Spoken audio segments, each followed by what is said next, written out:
Archdiocese of Cincinnati is defending its new contract for Catholic school teachers. All employees have to sign it or they'll lose their jobs. For the first time, those contracts have a specific behavior clause, which critics call narrow-minded and missing the true mission of the church. Local 12's Jeff Hirsh joins us now live from over the Rhine, where one of the protest billboards is located. Hi, Jeff. Well, hello to you. Good evening. The billboard behind me, which says, "Would Pope Francis sign the new teacher contract?" is obviously placed for maximum visibility on this street. This is Liberty, a heavily trafficked street. I don't know if they actually saw it in New York City, but one of the columnists for the New York Times yesterday wrote a very long article about this particular issue. This person happens to be very liberal, he has a particular point of view, but whatever your point of view on it, there's no doubt that those billboards are grabbing attention.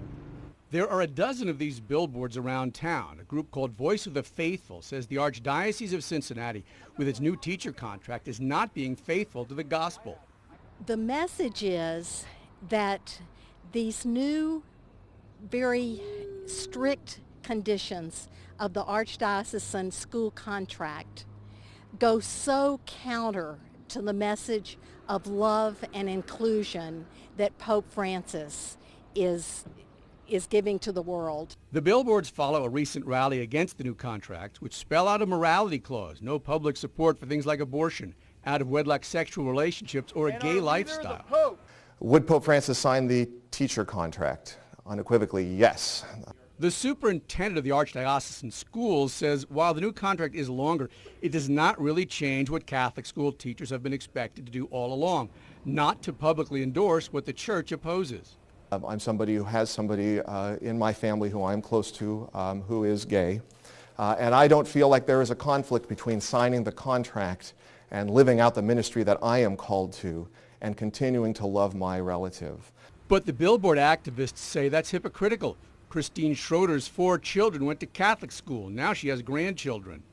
Would you feel uncomfortable having your grandchildren, which is your children's choice, but your grandchildren going to parochial school now? Yes, our grandchildren, unfortunately, very sadly, will not be going to Catholic schools. The whole huge number of the next generation does not want to belong to a church that discriminates. And it's very sad. There's one significant difference, well, a lot of differences, between the language in this contract and the old contract.